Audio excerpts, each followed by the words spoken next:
In August of 1971, 24 ordinary young men walked into the basement of a psychology building at Stanford University.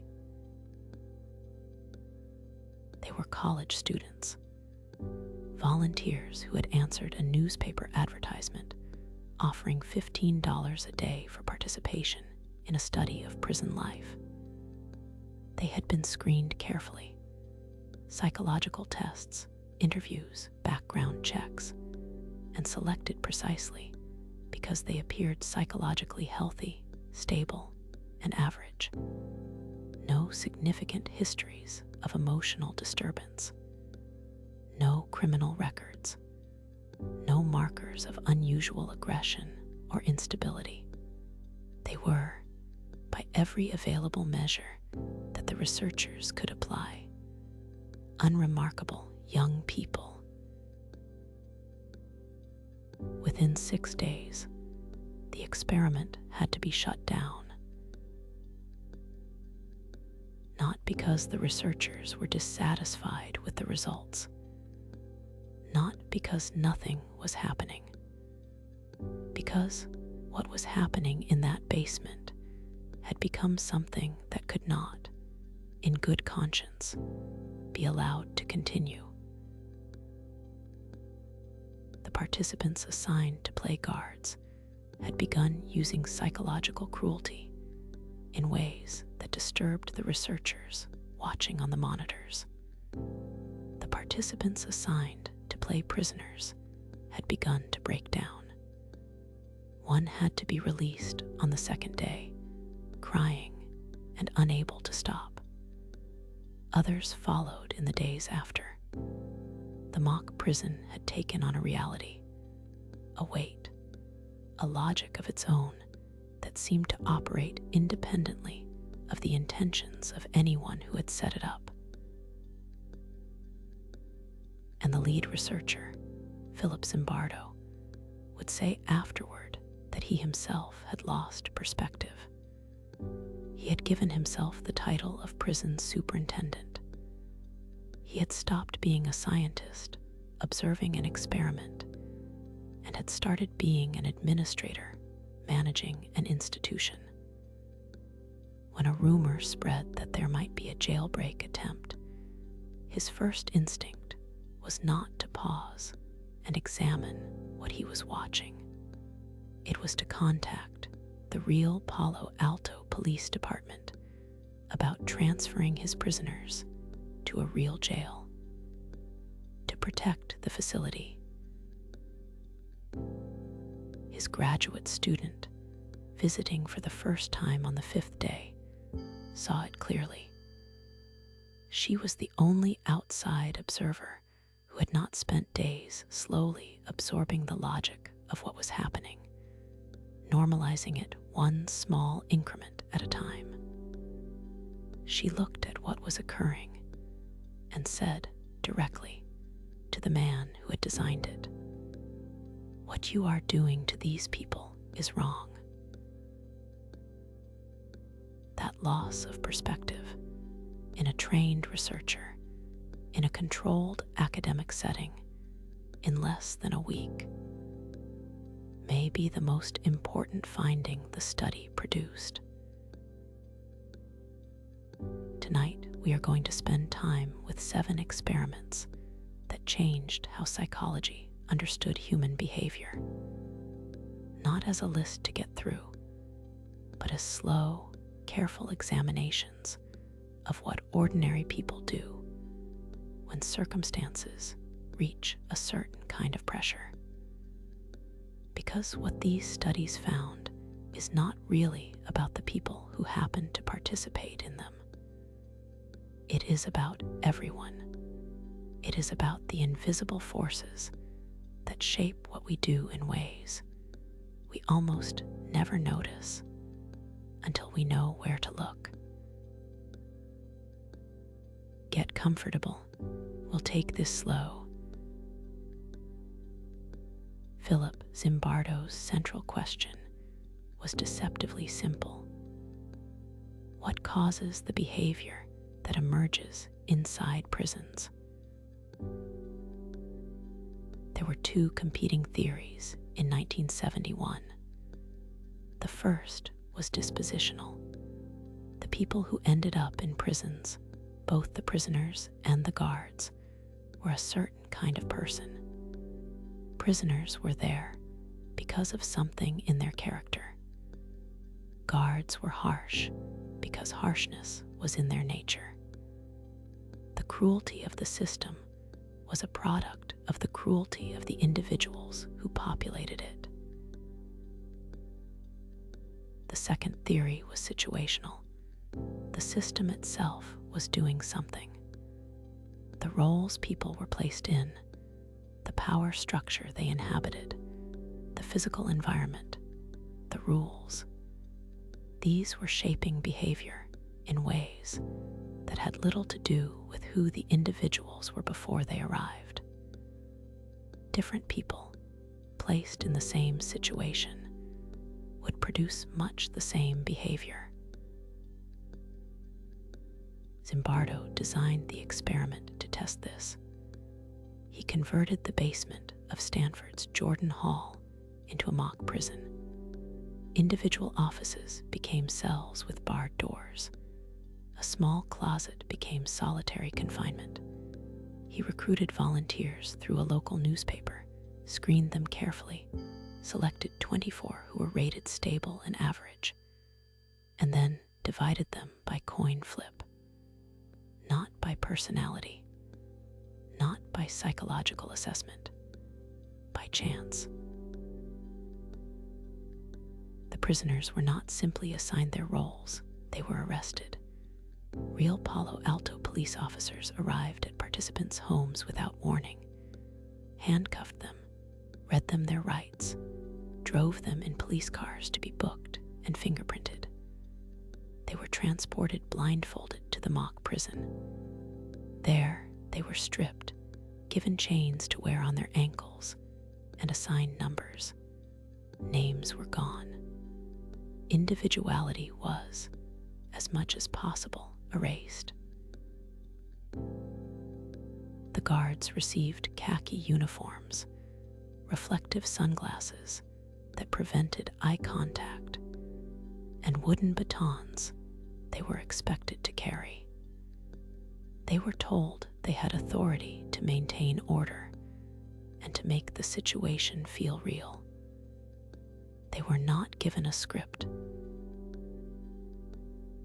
By the end of the first day, the experiment had begun to move. The guards started with push-ups as punishment for minor infractions.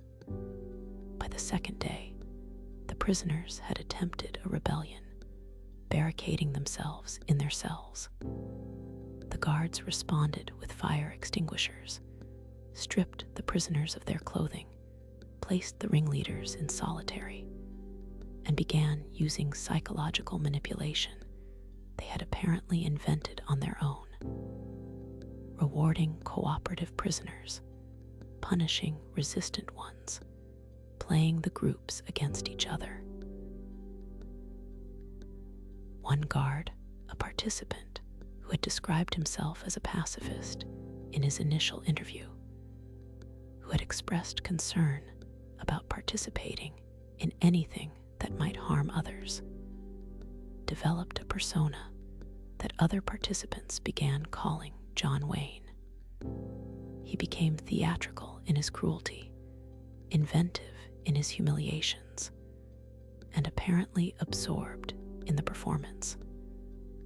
Whatever he had been before walking into that basement, something else was operating now. On the fifth day, Zimbardo's graduate student visited for the first time. She had not been inside before. She had not watched the gradual normalization of what was happening. She looked at it fresh, from outside the logic that had developed inside it, and told Zimbardo plainly, "This is wrong." Zimbardo shut the experiment down the next morning. The study was substantially criticized in the decades that followed. Investigative journalism revealed that some guards had been coached to behave harshly. The behavior was not as spontaneous as the original account had presented.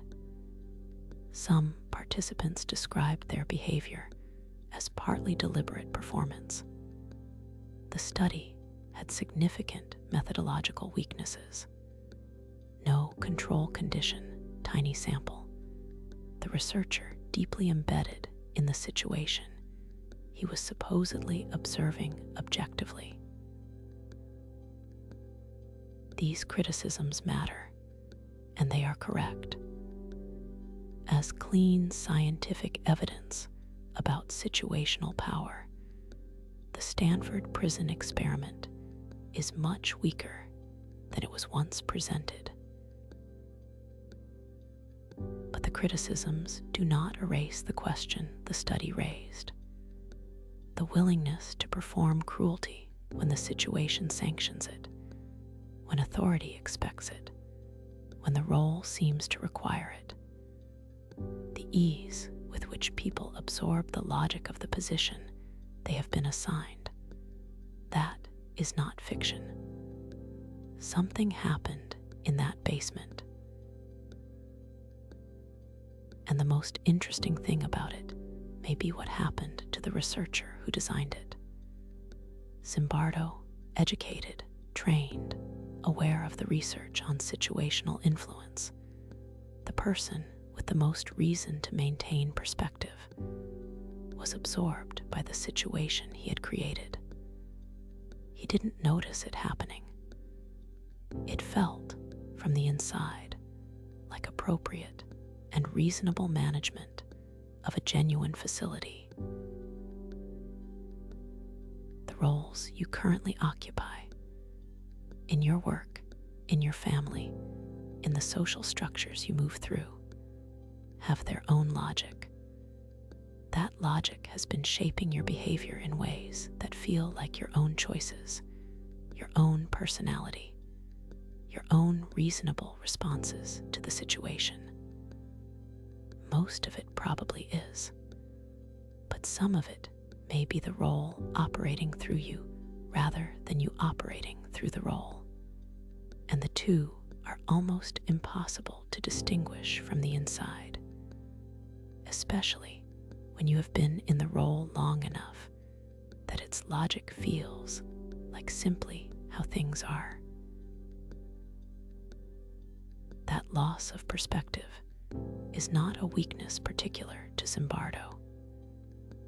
It is the ordinary experience of being embedded in any institutional logic long enough for it to stop feeling like something external and start feeling like reality. There is a specific quality to how this happens that is worth understanding slowly. It is not that the logic of a situation overwhelms your values all at once, in a moment you would recognize as a turning point. It happens through accumulation, small adjustments that each seem reasonable, each step normalized by the step before it. The person running the mock prison in his head doesn't sit down one morning and decide to become someone different.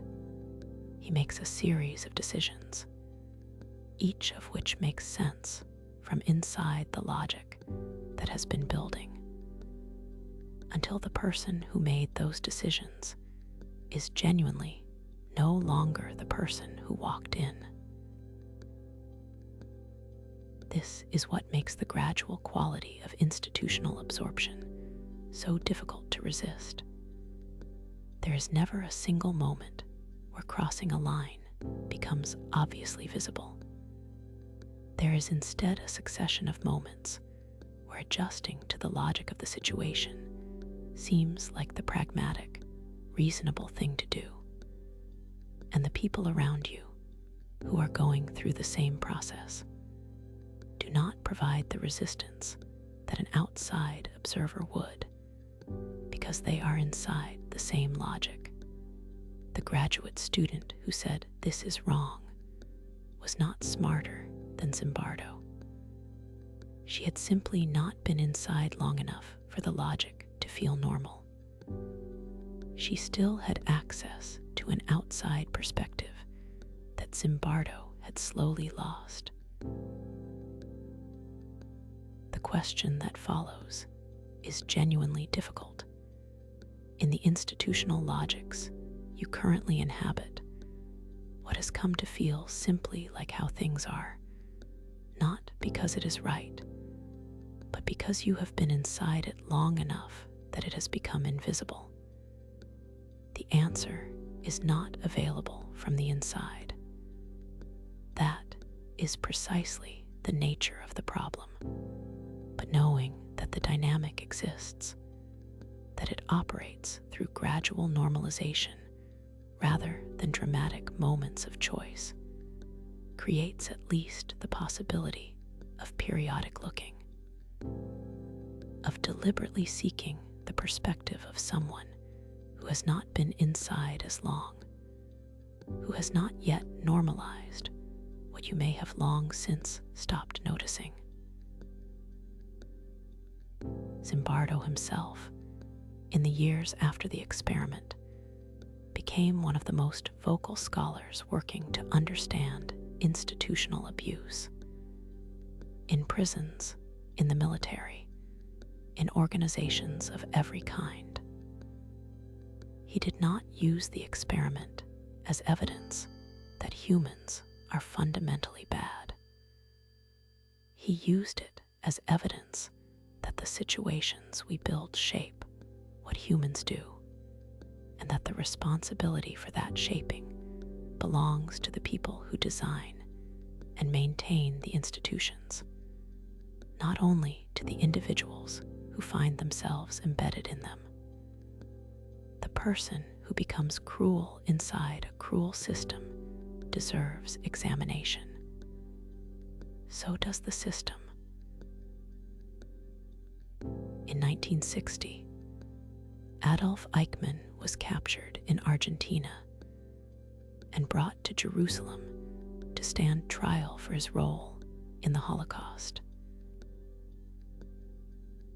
Eichmann had been a senior official in the Nazi bureaucratic machine, responsible for coordinating the logistics of the deportation of millions of Jewish people to the death camps.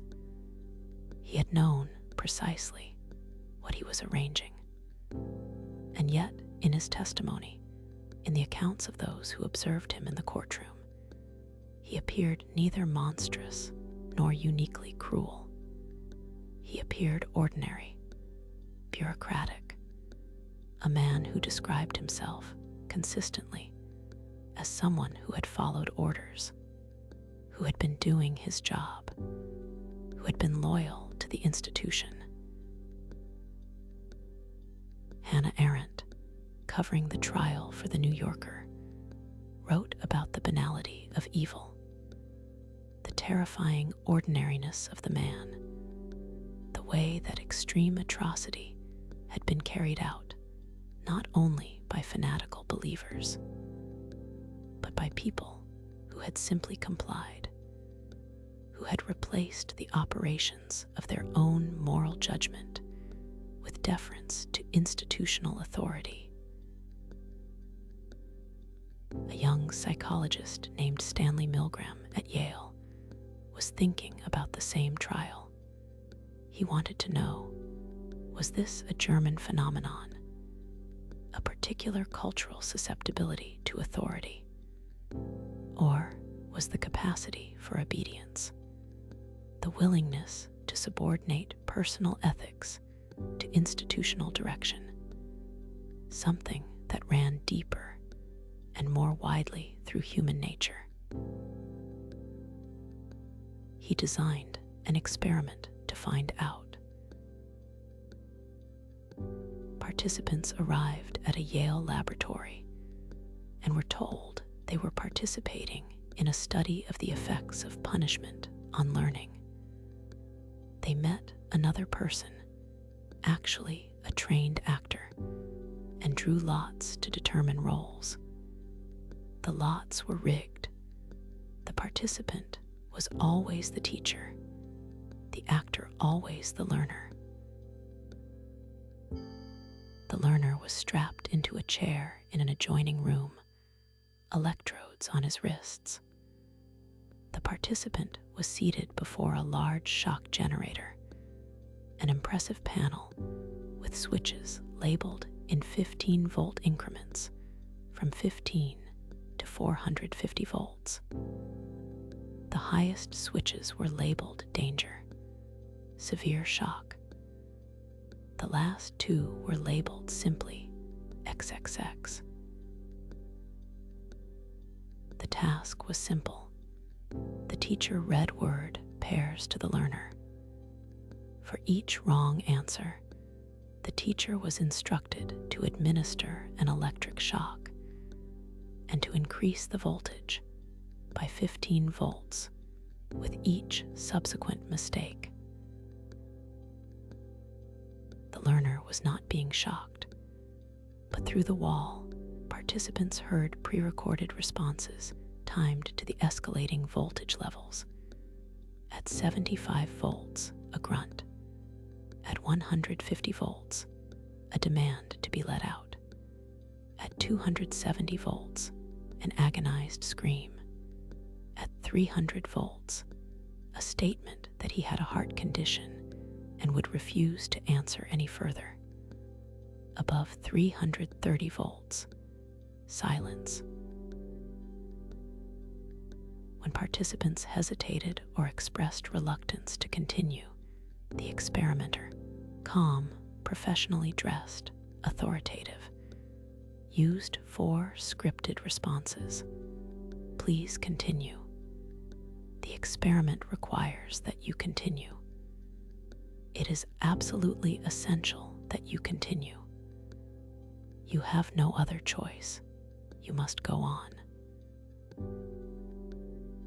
Before running the study, Milgram surveyed psychiatrists. How many participants would go all the way to the 450-volt maximum? The consensus, 1 to 3%. Pathological individuals, outliers. The actual result, 65%. Across many replications, different populations, different countries, different decades, the result has been remarkably consistent. Most people placed in this particular situation continued to the maximum level. They were not calm while doing so. They sweated and trembled.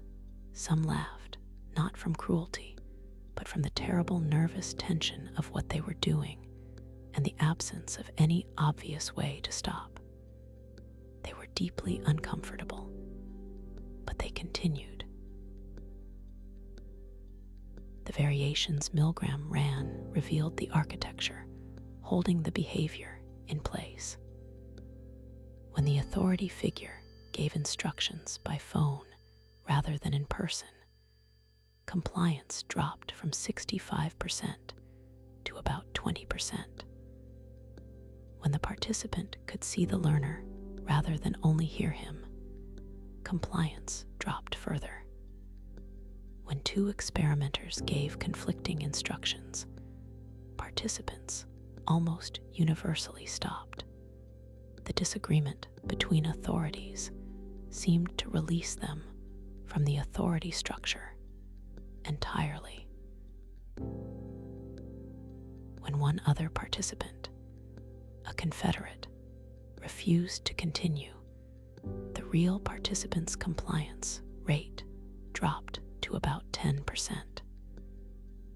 A single other person who refused made refusal imaginable in a way it apparently had not been before. What Milgram found was not that humans are secretly cruel. He found that obedience to legitimate authority is the default. It is what most people do when embedded in a plausible institutional context with a calm authority figure providing direction. 65% is not a small fringe. It is most people. From the comfortable outside of the situation, it is easy to be certain that you would be different, that you would find a way to stop. That confidence deserves to be held carefully. The self who would refuse is the self not inside the situation, not experiencing the incremental pressure of authority, not absorbed in the social awkwardness of stopping mid-experiment, not embedded in the plausible institutional logic that makes compliance feel like the reasonable response. The situations you inhabit, the workplaces and institutions and relationships that surround you, have their own authority structures, their own pressures toward compliance, their own logic that makes certain behaviors feel reasonable and others feel unnecessarily disruptive. Most of those pressures are invisible precisely because they are embedded in what feels like ordinary life. Milgram made one small piece of that architecture visible in a controlled setting so it could be seen.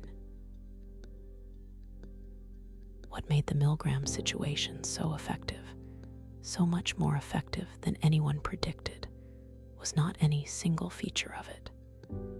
It was the combination, the legitimate institutional context of a Yale laboratory, the calm authority of the experimenter, the incremental nature of the escalation, and the absence of any obvious exit point. Each of these factors, individually, might not have been sufficient. Together, they created conditions under which what would otherwise be obviously wrong felt, in the moment, like the appropriate response to an institutional obligation. That combination, legitimacy, authority, incrementalism, no obvious exit, is not unique to a 1960s psychology laboratory. It is present in many of the institutional settings people inhabit in ordinary life. The doctor whose recommendations are followed without question because questioning feels inappropriate to the setting. The manager whose directives are carried out because the organizational logic doesn't seem to leave room for refusal. The social situation where a gradually escalating norm has reached a point that would have been clearly objectionable at the beginning, but which no longer seems to require comment because it has been approached in small enough steps. Milgram's finding does not mean that authority should always be disobeyed, or that institutions are inherently corrupting, or that compliance is always wrong. Most of the time, the institutions we inhabit are functioning reasonably, and compliance serves reasonable purposes. What the research means is that the automatic quality of compliance, the way it operates as a default without requiring deliberate choice, is worth examining. The situations where authority is legitimate and the compliance is also wrong do exist. Recognizing the architecture of authority rather than being invisible inside it is what makes it possible to notice when one of those situations has arrived. Milgram replicated his study in many countries and with many different populations, and the results were remarkably consistent wherever he looked. This consistency matters. It suggests that what he found was not a peculiarity of a particular culture or a particular historical moment. It was something structural about the relationship between human beings and institutional authority, something that runs across the diversity of human societies, because it is deeply embedded in the social architecture of how those societies operate. Understanding it is not optional knowledge. It is a basic feature of the situation every person inhabits. Solomon Asch believed something that the prevailing theories of conformity in the late 1940s didn't fully capture: that humans are fundamentally rational beings trying to understand the world accurately, and that social conformity, when it occurs, has an internal logic worth understanding. He wanted to know what conformity felt like from inside, not just that it happened, but why. Were people genuinely experiencing a shift in perception, or were they capitulating to social pressure while knowing their own judgment was correct? And what were the precise conditions that produced conformity, and the precise conditions that prevented it? He designed a study whose setup was almost absurdly simple. A participant sat in a group of 7 to 9 other people and was shown 2 cards. On the first card was a single line. On the second card were 3 lines of clearly different lengths, labeled A, B, and C. The task was to identify which line on the second card matched the length of the line on the first card. It was not difficult. In the control condition, where participants answered alone, the error rate was less than 1%. The answer was obvious, unambiguous. What the participant did not know was that every other person in the group was a trained Confederate. On 12 of 18 trials, all of them gave the same obviously wrong answer, calmly, confidently, as if they were simply stating what they saw. Across the study, roughly 75% of participants conformed to the group's wrong answer at least once. About 32% of all responses on the critical trials went along with the group, despite the answer being clearly incorrect. In the interviews afterward, conformity took several distinct forms. Some participants had genuinely experienced a shift in perception. The unanimous confidence of the others had made them doubt their own eyes, not dramatically, but in the sense of a quiet, creeping uncertainty. Maybe they were misunderstanding the task. Maybe they were not seeing it correctly. Maybe the group had access to something they were missing. The social reality of the room had, for these participants, actually competed with and partially overridden their individual sensory experience.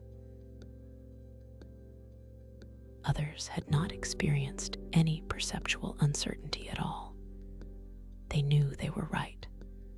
They could see the answer clearly. But the prospect of being publicly wrong in the eyes of every other person in the room, visibly different, apparently alone, the single person who couldn't see what everyone else saw, was sufficiently aversive that going along felt like the path of least resistance. A third group had conformed without fully realizing it. they had adjusted their responses, and then later remembered themselves as having genuinely seen things the way the group saw them. The variation that produced the most striking result, when even one Confederate gave the correct answer, just one other voice agreeing with the participant, conformity dropped from 32% to about 5%. A single ally was enough. One voice that confirmed what the participant was seeing restored the confidence that the unanimous group had eroded. That finding has a weight to it that is easy to underestimate. The barrier between conforming and maintaining your own judgment is often not the heroic capacity to stand alone against many. It is frequently something much smaller, one other person who sees what you see, one voice that makes your own voice feel possible. The pressure that comes when everyone around you confidently and calmly reports a different reality than the one you are perceiving. The subtle vertigo of that, the quiet wondering whether your own perception might be wrong, is not a weakness or a character deficiency. It is a feature of social cognition that runs in every human being. It evolved in environments where going against the group had real consequences, where the group's assessment of a situation often outweighed the individual's. It is very old, and it does not require enormous social pressure to activate.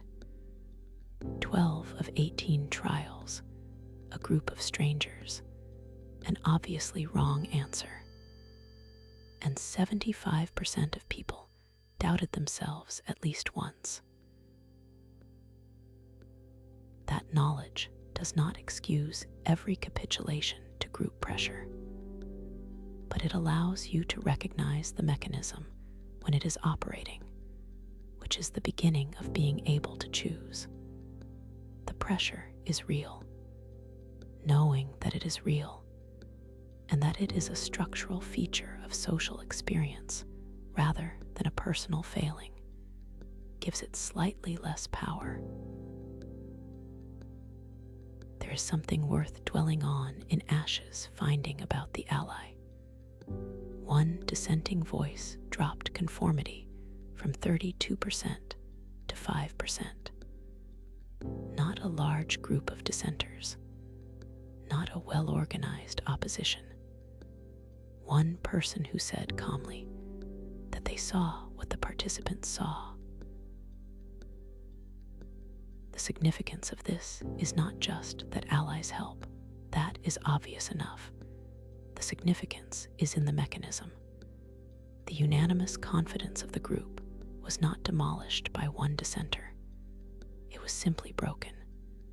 And once broken, once it was no longer unanimous, the participants' own perception became available to them again in a way it had not been before. The ally did not need to be persuasive. They did not need to argue. They simply needed to exist, to be a visible data point that the participants' perception was not uniquely, privately wrong. Most people who have ever maintained an unpopular position against a confident group did not do it because they were uniquely certain. They did it because someone else, at some point, had said that they also saw what the dissenter saw. That small confirmation, one voice, offered quietly, without ceremony, is often the entire difference between standing and capitulating. The ally does not need to be heroic. They need only to be present and honest. Asch's own interpretation of his findings was notable for its relative optimism. He did not conclude that humans are primarily conformist by nature. He concluded that the conditions for accurate, independent judgment are more fragile than we assume, but that when those conditions are present, people are capable of remarkable clarity and independence. The task, he believed, was to understand and protect those conditions, the social structures, the relationships, the norms of honest dissent that allow individual judgment to function.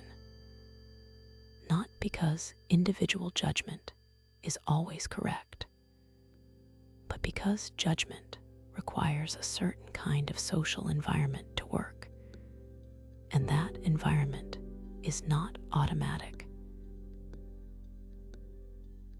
Harlow came to one of the most important discoveries in developmental psychology by accident. He was studying rhesus macaque monkeys at the University of Wisconsin in the 1950s, primarily interested in learning and cognition. For the sake of experimental control, to ensure his research subjects were free from disease and had known developmental histories, he separated infant monkeys from their mothers shortly after birth and raised them in laboratory conditions. What he noticed in those separated infants was not what he had set out to study. The monkeys were well fed. They were physically healthy. They were growing. And they were clearly, persistently distressed in a way that the provision of food and warmth could not explain. They clung to the soft cloth pads that lined their cages with a tenacity that seemed disproportionate to any physical need. They showed elevated fear responses. Their development was not tracking the way it should have been. Something was wrong, and it was not something that standard measures of physical care could account for. The dominant theory of the time held that infant attachment to mothers, what looked like love, developed through conditioning. The mother provided nutrition. Nutrition was pleasurable. Through repeated pairing, the mother became associated with that pleasure, and that association produced the bond. Love, in this behaviorist account, was fundamentally a secondary drive derived from the primary drive of hunger. You love whoever feeds you because they feed you. This theory had concrete, practical implications. If attachment was a conditioned response to the person who provided nutrition, then what mattered was the person who provided nutrition. Warmth and physical contact were extras, not essentials. Harlow built 2 surrogate mother figures from wire mesh. Both were given a basic maternal shape, a body, a head. One held a bottle from which infant monkeys could nurse. The other was covered in soft terracloth, warm and textured, approximating the experience of contact with a body. But it provided no food. He put infant monkeys in enclosures with access to both. The monkeys spent the vast majority of their time clinging to the cloth mother. They went to the wire mother to feed and returned immediately to the cloth one when finished. When Harlow introduced frightening stimuli into the enclosure, a strange mechanical toy, a loud, sudden noise, the infants ran to the cloth mother for comfort, not to the wire mother that had fed them, to the soft one that offered contact. The bond was not to the source of nourishment. The bond was to the source of physical contact, to warmth, to texture, to the felt sense of a body against their body. Harlow called this contact comfort, and he demonstrated across many experiments that it was not a secondary preference derived from feeding. It was a primary need, distinct, separable from hunger, and more powerful than hunger in governing where the infant went when frightened. The subsequent work showed what happened to monkeys raised without adequate contact, raised with only the wire surrogate, or in total isolation. They emerged as profoundly damaged, socially incapable as adults, unable to engage in normal primate relationships, fearful and volatile. When female monkeys raised without mothers became mothers themselves, they were often neglectful or harmful to their own infants, unable to give what they had never received. Prior to Harlow's work, institutional care for infants, in orphanages, in hospitals, often minimized physical contact based on beliefs about hygiene and dependency. Nurses in some settings were instructed not to hold babies unnecessarily. The data from these environments, accumulated over decades, showed infants who were physically provided for but who failed to develop normally, who withdrew, who became vulnerable in ways that nutrition alone could not account for. What Harlow gave that data was a mechanism. The infants were not failing because of any lack of food or warmth in the air. They were failing because contact, the physical experience of being held by something responsive, was going unmet. And that need was not optional. It was primary. It was what they were built for.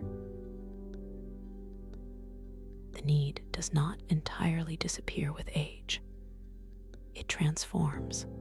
It becomes more complicated and more distributed across different kinds of connection, expressed through presence and attentiveness, and the particular quality of being with someone rather than near them. But the underlying requirement for felt closeness with other people does not dissolve when childhood ends. It changes form. It doesn't leave. What you needed as an infant, you needed. And something about that need persists in every person, underneath whatever complexity adult life has layered over it. Harlow's work arrived at a time when the dominant understanding of human connection was essentially economic.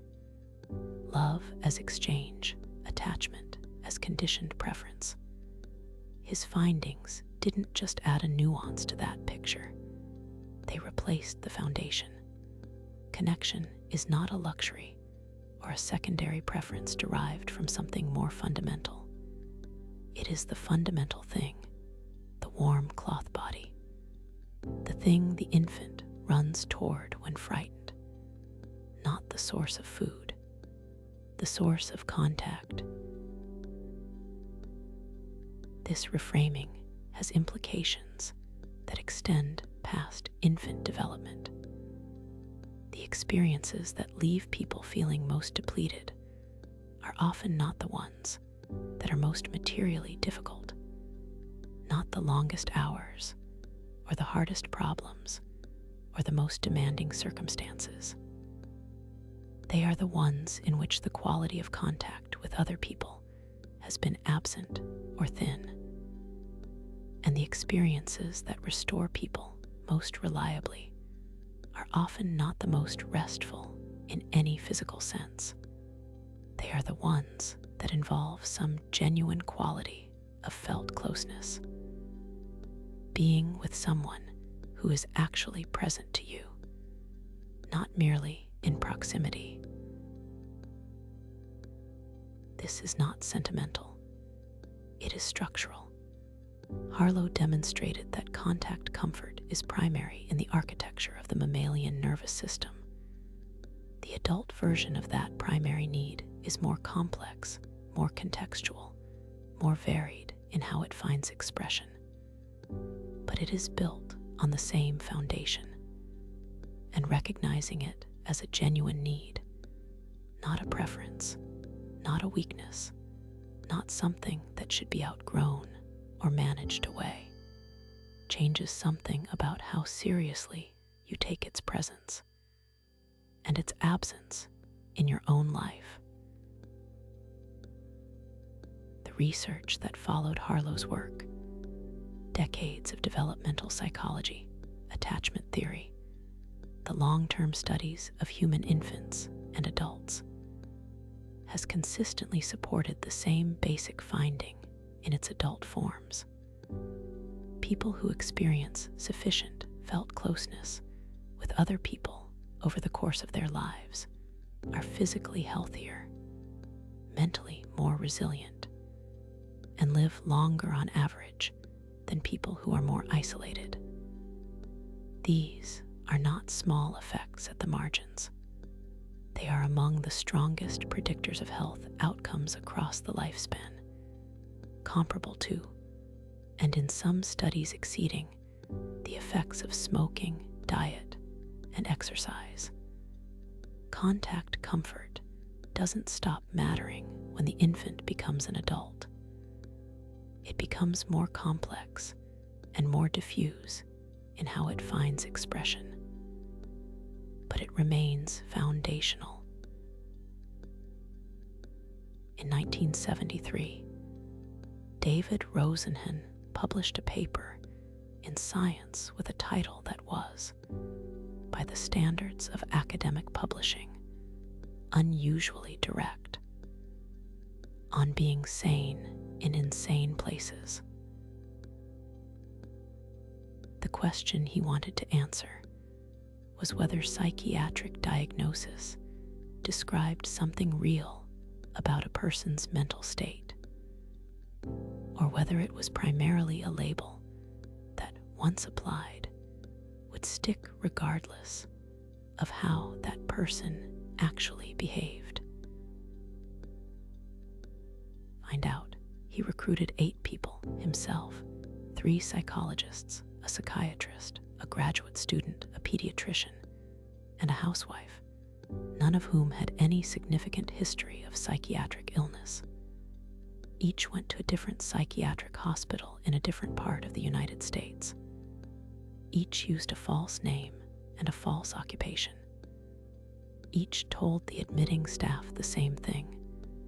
They had been hearing a voice, unclear in quality, that said words like empty, hollow, and thud.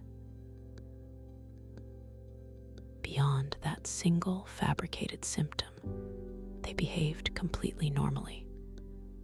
They were honest about their actual life histories. They reported no other symptoms, and they stopped even reporting the one symptom as soon as they were admitted. All 8 were admitted to psychiatric wards. 7 were diagnosed with schizophrenia. 1 was diagnosed with manic depressive psychosis. During their hospitalizations, the pseudopatients behaved entirely as they normally would.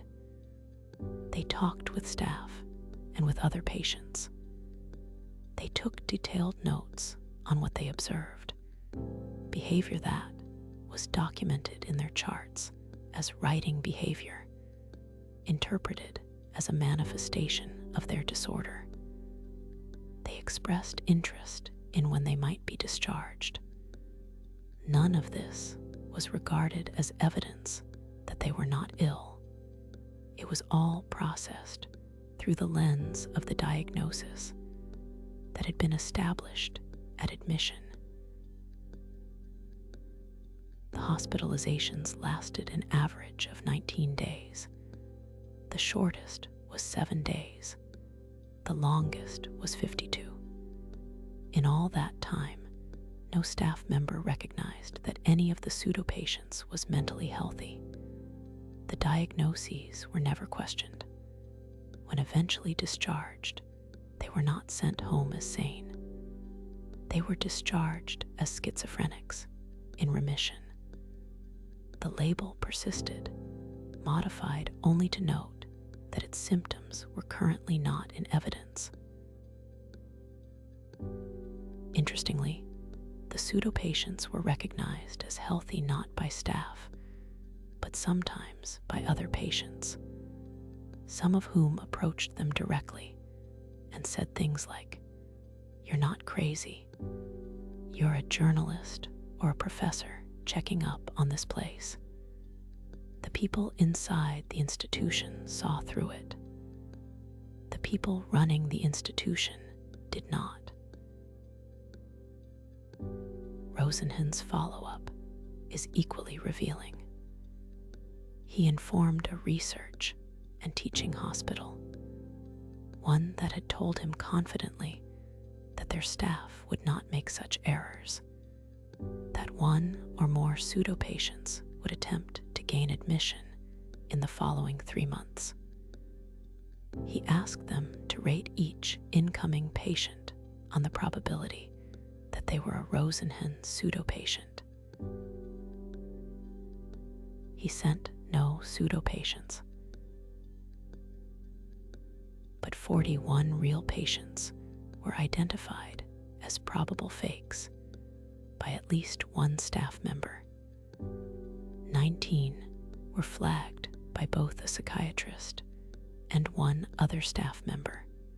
The hospital's heightened alertness for deception had produced false positives in people who were genuinely ill.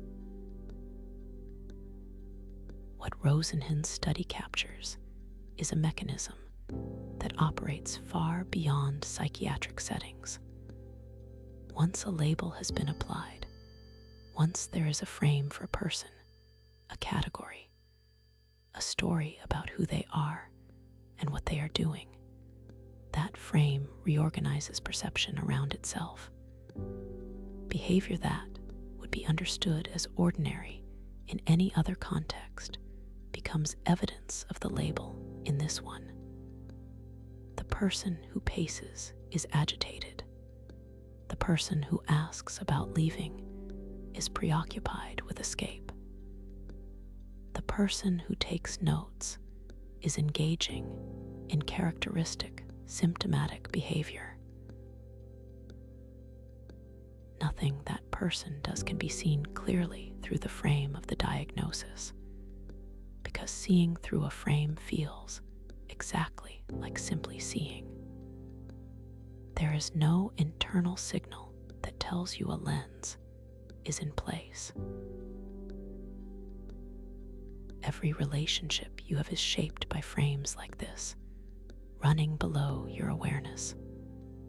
The person you have decided is unreliable will continue to seem unreliable, because unreliability is now what you are looking for.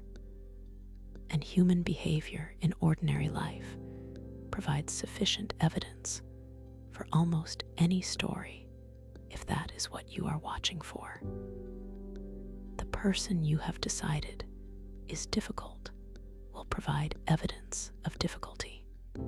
The colleague who came to seem arrogant, the friend who came to seem self-absorbed, the partner who came to seem like they are not trying. Each of them, viewed through the frame that is formed, will continue to confirm it. This is not necessarily because you are wrong about them. It is because frames are powerful and largely invisible, and they do the seeing without announcing themselves.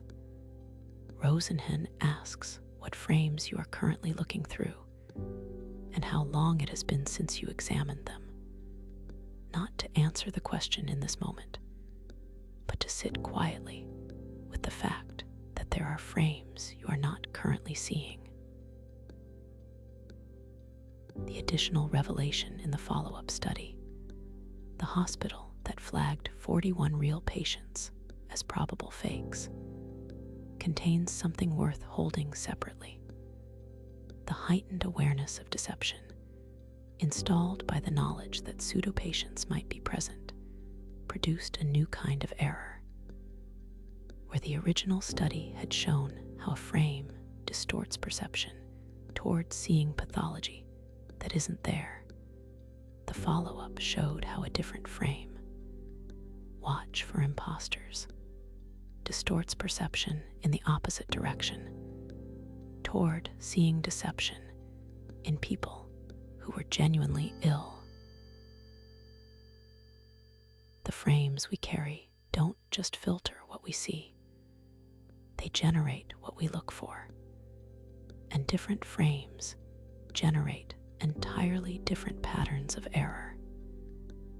The staff who admitted Rosenhan's pseudo-patients as mentally ill were not the same staff who later flagged real patients as fakes, but both sets of errors came from the same source, a frame that organized perception in a particular direction, and then found in the genuinely ambiguous material of human behavior the evidence it was already expecting. Human behavior, in its ordinary, everyday ambiguity, is capable of supporting almost any story you bring to it. People are complex enough, and their actions varied enough, that the frame you apply will almost always find confirmation, which means the choice of frame, the story you have decided to tell about a person, an institution, a situation, is not just a matter of interpretation.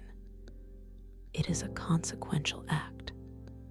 It shapes what you are able to see and what remains invisible to you for as long as the frame is in place.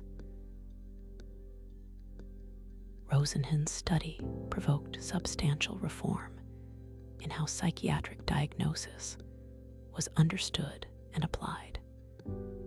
The third edition of the Diagnostic and Statistical Manual, published several years after his paper, attempted to introduce more rigorous operational criteria for diagnoses, specifically in response to concerns the study had raised about the reliability of diagnostic labels. Whether those reforms were sufficient is a separate debate, but the study changed the conversation. It made visible something that had been invisible, and once visible, it could no longer simply be ignored. That is what the best research of this kind does. It does not solve the problem, but it makes the problem impossible to unsee. Albert Bandura was watching children in the early 1960s and noticing something that the dominant learning theory of the time could not account for. Behaviorism held that learning required direct reinforcement. You performed a behavior, received a consequence, and the consequence shaped whether you would perform that behavior again. This framework had been enormously productive for understanding animal learning in controlled conditions.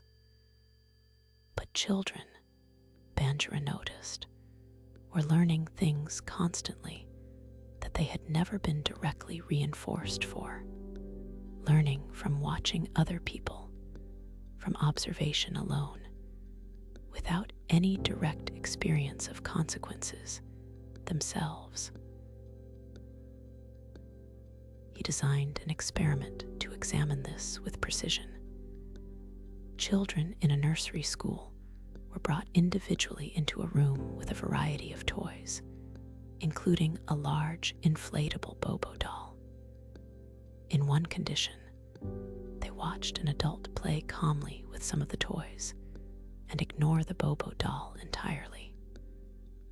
In the other condition, they watched an adult attack the Bobo doll, punching it in the nose, striking it repeatedly with a mallet, kicking it, throwing it in the air, and accompanying each act of aggression with specific verbal phrases.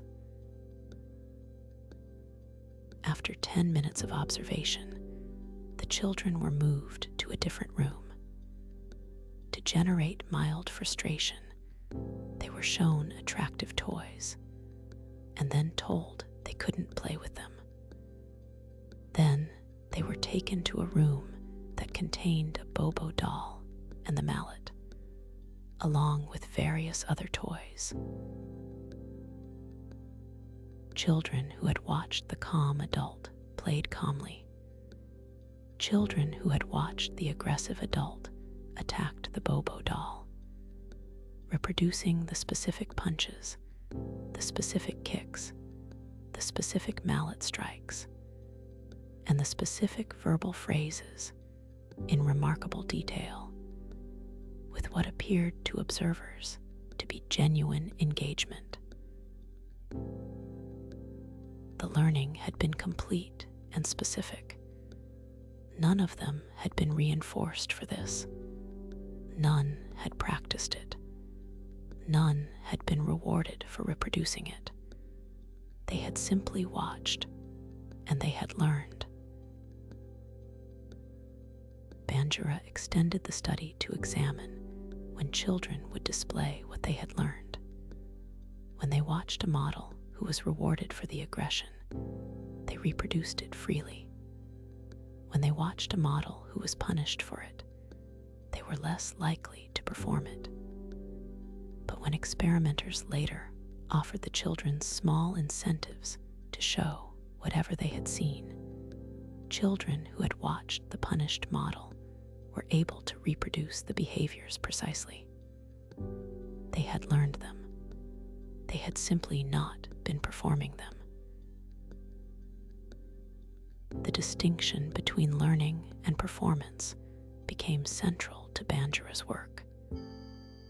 The absence of a behavior is not evidence that it was not learned.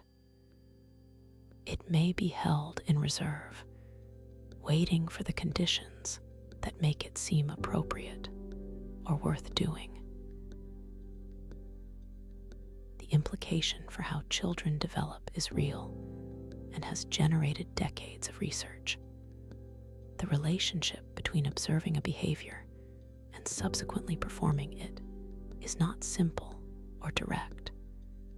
It is moderated by many factors, including the observer's characteristics and what they believe about the real-world applicability of what they saw. But the mechanism Bandura identified is real. Observation is a genuine learning process. Modeling shapes behavior without reinforcement, and what is absorbed through watching may be performed later under different conditions. The observation extends past childhood. Everything absorbed from the people around you in childhood, the ways they managed anger, the things they did with fear, the unspoken rules about how needs were expressed or suppressed, the behaviors that were modeled as how things are done, was entering through exactly this mechanism. Not chosen, not deliberate, just absorbed through the ordinary process of being present and watching. Some of what was absorbed was excellent. Some of it was probably not. And some of it is running now as behavior that feels like personality, feels like character, feels like simply who you are. but is at least partly learned, and is therefore at least somewhat available for examination and revision. And the insight cuts forward as well. You are a model now. The people who watch you, whoever they may be in your life, are learning from what you consistently, casually do, not from what you say you value, not from the version of yourself you intend to present, from what you actually do in the ordinary moments when you are not thinking about what you are modeling. The question is not whether you are teaching. You are always teaching. The only question is what. The distinction Bandura drew between learning and performance carries something worth sitting with longer. The children who watched the punished model showed less aggressive behavior in the room, but they had learned the behavior in its full, specific detail. It was held in reserve, waiting for conditions under which it seemed appropriate. The implication for understanding behavior, your own behavior, other people's behavior, is significant. The absence of a behavior in a given context is not reliable evidence that the behavior is not available. People carry far more than they display. The patterns absorbed from observation during childhood, the responses learned from watching how things were handled and how they were not handled, the full inventory of what was modeled and therefore learned. Much of this is not currently in evidence. It waits for the conditions that make it feel relevant or safe or expected. This means that the behavior you see from people, from yourself included, in any given context is a sample, not a complete inventory. Under different conditions, with different situational pressures, different things emerge. This is not a counsel of suspicion about everyone around you. It is a counsel of humility about the confidence with which any of us, including ourselves, can be known from what is currently on display. And it returns to the forward-facing question: what is being modeled consistently and casually by the people you are with most? The child absorbs the emotional responses they witness most often, the ways needs were met or weren't met, the unspoken rules about what was allowed and what was not. That absorption happens without awareness, without deliberate choosing, through the simple mechanism of being present and watching over time. It is happening now in whatever environments you occupy. The modeling is continuous. The learning is continuous. What eventually gets performed will depend on the conditions. The absorption is already complete. On the morning of April 5th, 1968, the morning after Martin Luther King Jr. was assassinated on the balcony of the Lorraine Motel in Memphis, a third-grade teacher in Riceville, Iowa named Jane Elliott walked into her classroom of 8 and 9-year-olds and made a decision.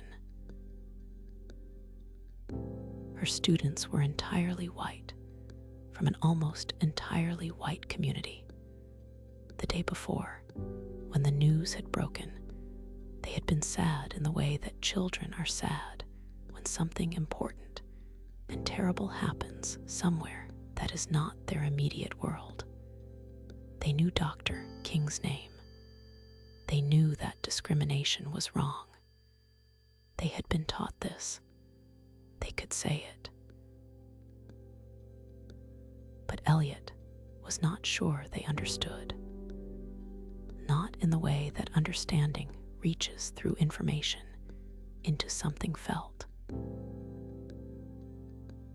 She told her students that she had learned from scientists and researchers that people with blue eyes were superior to people with brown eyes. Smarter, cleaner, more civilized, more capable of learning. She gave the blue-eyed children privileges, more time at recess, second helpings at lunch, access to the water fountain. She told the brown-eyed children they were inferior and had them wear fabric collars around their necks so they could be identified from a distance. She told the blue-eyed children not to play with the brown-eyed ones. Then she watched. Within hours, children who had been friends the day before were taunting each other across the color line. The blue-eyed children became bossy and dismissive in ways that Elliott had not modeled or explicitly encouraged. The brown-eyed children became hesitant and withdrawn. Their academic performance measurably declined during the day. A girl who normally moved through arithmetic easily made errors she would not have made the day before, working under the double weight of being told she was less capable, while simultaneously trying to concentrate through the social pressure of that message. The transformation was not slow. It was not subtle. It happened in hours. The next day, Elliott reversed the exercise. Brown eyes were now superior. Blue eyes were inferior. The collars moved to the blue-eyed children. The pattern reversed with remarkable symmetry. The previously dominant blue-eyed children became uncertain and diminished. The previously diminished brown-eyed children became confident, and notably, according to Elliott's account, somewhat less cruel in their new position than the blue-eyed children had been in theirs. Having just experienced the other side, they seemed to carry some residual protection against the worst expressions of the role they now occupied. At the end of the second day, Elliott gathered the class and told them the truth. She had made it up. No scientists had said any of this about eye color. She had invented the hierarchy to give them a felt sense of what discrimination was from inside it. The children cried, and then, without prompting, they wrote, in their own words, in the language that an 8-year-old brings to something that has genuinely moved them, about what they had experienced and what they thought it meant. Elliott ran the exercise with her classes for 16 more years, until she retired from teaching in 1984. She has continued conducting versions of it with adult groups, corporate diversity trainings, and documentary film audiences in the decades since. The core of the exercise has remained the same. A distinction is drawn, a hierarchy is attached to it, and ordinary people, given a few hours, demonstrate how readily they absorb the logic of who is more and who is less.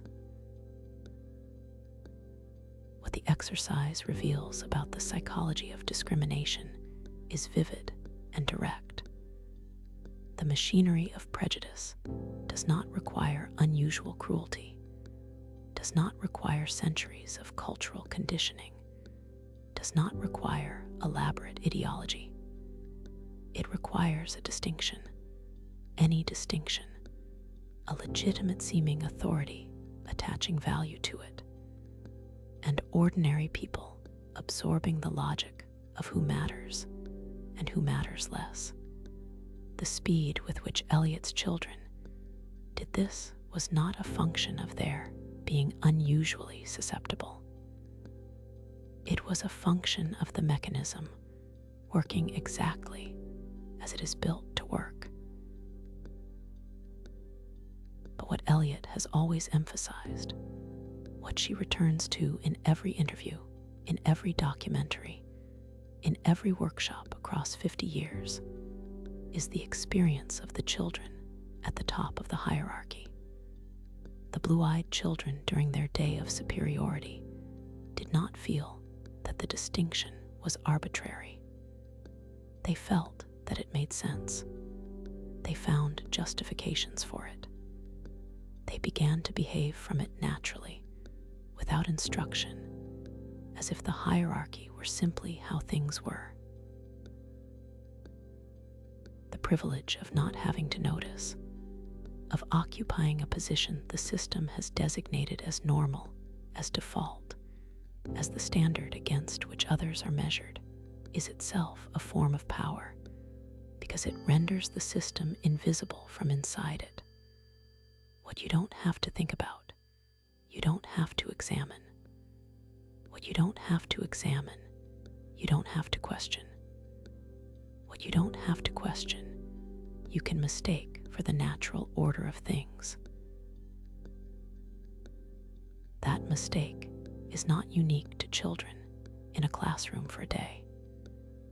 It is the ordinary experience of inhabiting a position of structural advantage at any scale, in any context.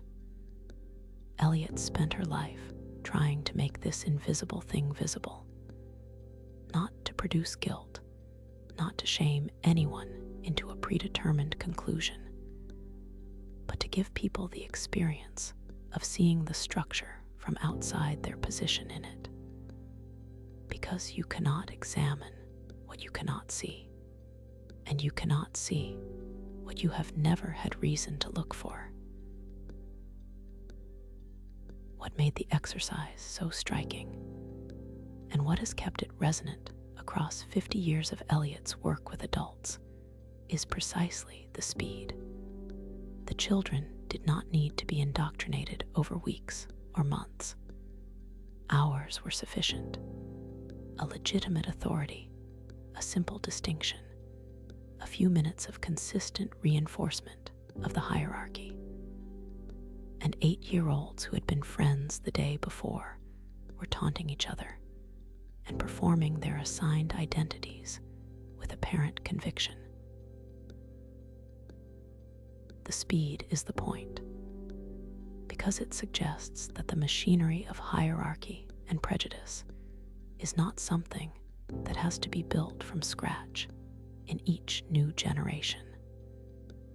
It is something that already exists in the basic architecture of social cognition, waiting for the conditions that will activate it. A distinction, a legitimate-seeming authority attaching meaning to it, permission to act from the hierarchy. The rest follows quickly, from ordinary social beings doing what ordinary social beings do. And the experience at the top of the hierarchy, the feeling that the distinction makes sense, that the advantages are deserved, that the hierarchy reflects something real rather than something arbitrary and recently invented, is part of the machinery, not incidental to it.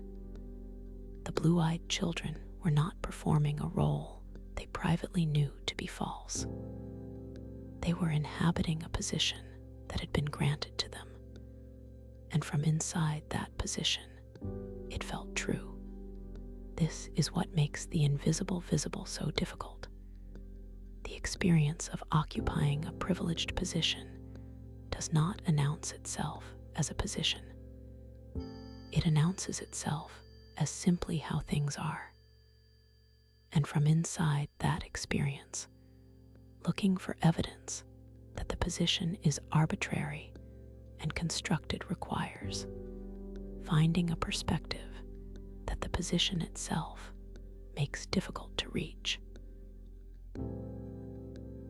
What Elliott offered, and continues to offer 50 years later, is that perspective from outside, not the experience of being disadvantaged, which is not hers to grant, but the experience of inhabiting both positions within a short enough time frame that the arbitrariness becomes visceral and undeniable rather than merely theoretical.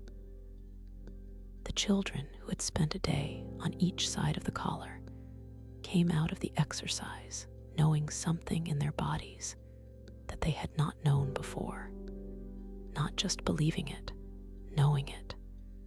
And that kind of knowing reached through felt experience rather than information is what Elliott has always said is the point. The thread between them, 112:20. 7 studies, 7 rooms, 7 collections of ordinary people who revealed something about human behavior that the researchers had not fully expected, and that the participants themselves, assessed in advance, could not have predicted about themselves. Before the connecting thread, there is a particular kind of discomfort that comes from encountering this research seriously, and it is worth naming. The discomfort is not primarily intellectual. It is not the discomfort of having a belief corrected, of being told that something you thought was true is not. It is something more personal than that.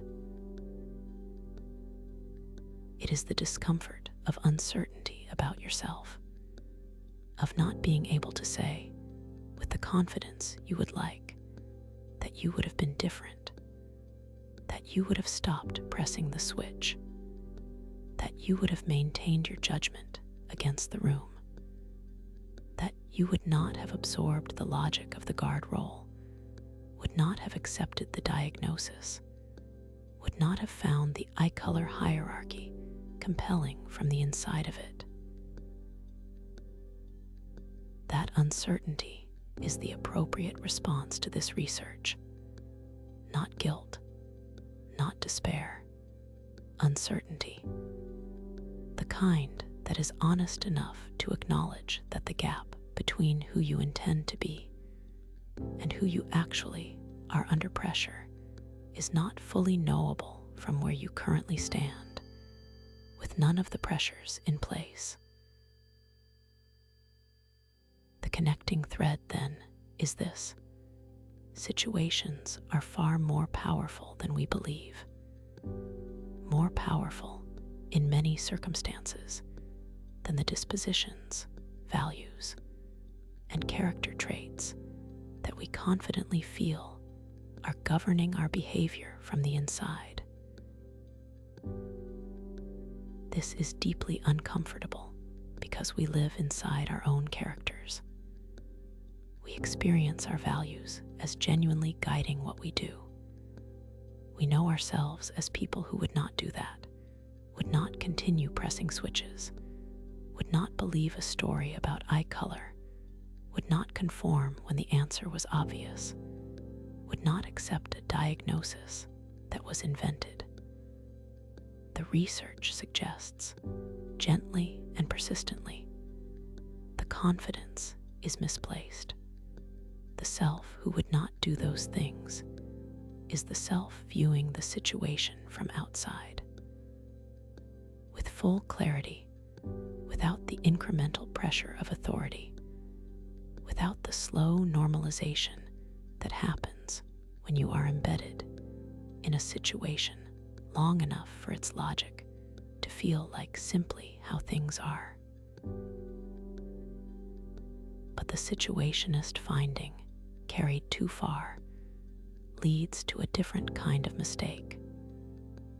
The conclusion that character doesn't matter, that situations determine everything, that individuals are simply outputs of their circumstances.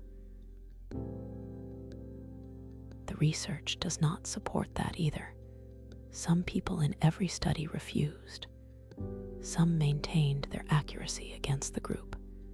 Some guards did not develop cruelty. Some participants found a way to stop. The situation set the conditions. Individuals brought something to those conditions that could push in either direction. Character and situation are not alternatives. They interact. And there is something in the Milgram findings worth holding here. The single dissenting peer who dropped compliance from 65% to 10%. One voice that made refusal imaginable. One person who modeled that the situation could be exited. The existence of that person, the availability of that model, changed what other people did. Character mattered. It just mattered in the context of the structure, not independently of it. What the research suggests is that understanding the situational forces operating on you is itself a form of protection, not immunity, not a guarantee of different behavior, but a moment of recognition, a friction between the situation's pull and your awareness of what that pull is. That creates at least the possibility of choice, where before there was only automatic compliance. The roles you occupy, the institutions you work within, the norms you have been absorbing so gradually that you have stopped noticing them, the relationships with their established patterns, their distributions of responsibility and permission, their unspoken rules about what is allowed and what is expected. All of these are situations. All of them are shaping you in ways that feel like personality and feel like choice. Seeing this is not cynicism.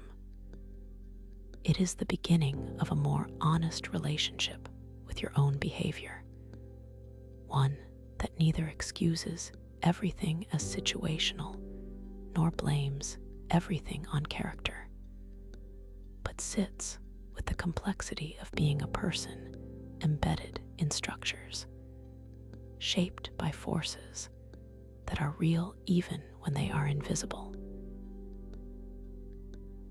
The researchers who ran these studies did not intend to produce despair.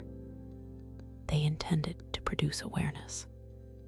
The awareness that the line between the person who stops and the person who continues is thinner and more situational than we prefer to believe.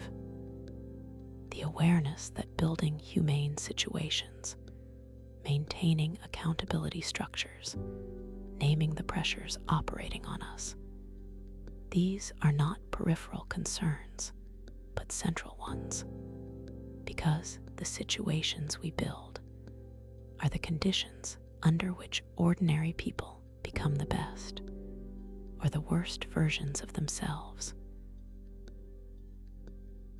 That awareness is enough to matter. It is the beginning of something. 7 studies, 7 sets of ordinary people in circumstances that revealed something about human nature that most people would prefer not to know. The world these studies describe is not the world we like to imagine we live in.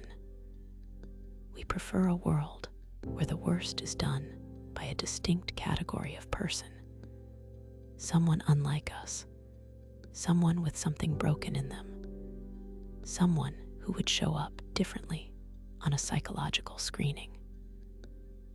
We prefer to believe that our values and our character provide reliable protection against the situations that produced what you've heard about tonight. The research suggests the protection is less complete than we'd like. But accepting this, sitting with it honestly rather than finding a way around it, is not cause for despair. It is cause for a different kind of attentiveness. A humbler relationship with your own certainty about what you would do in situations you haven't been in. The humility this research invites is not the same as cynicism. It does not suggest that character is irrelevant, that effort is pointless, that the person you try to be is simply overridden by the circumstances around you. The people who refused in Milgram's study refused. The people who maintained their accuracy against the Asch group maintained it. The guards who did not become cruel did not become cruel. Character interacts with situation. It is not erased by it. What the research suggests, if you take it seriously, is a particular kind of care in the building and tending of the situations you inhabit. Care about the workplaces you help create and the norms you reinforce within them. Care about the relationships whose patterns you either challenge or accept. Care about the unspoken rules in the environments closest to you. What is rewarded? What is punished? What is simply expected without comment? Because those rules are shaping everyone inside them, including you, in ways that are largely invisible from within. And then, for tonight, the gentler thing. You have been in many situations in your life. You have been shaped by more than you can access consciously. You have absorbed things you didn't choose and internalized norms you never agreed to. Some of what has been installed in you is excellent. Some of it, perhaps, is worth examining. All of it is the result of being a person embedded in circumstances, doing the best you could with what the situation made available, which is exactly what the people in all 7 of these rooms were also doing. That is not exculpation. It is the beginning of a kind of compassion for yourself and for the people around you. That is grounded in honesty rather than sentiment. You are both more shaped by your circumstances than you like to believe, and more capable of seeing through those circumstances than the circumstances would prefer. That is not a small thing. Sleep well, good night.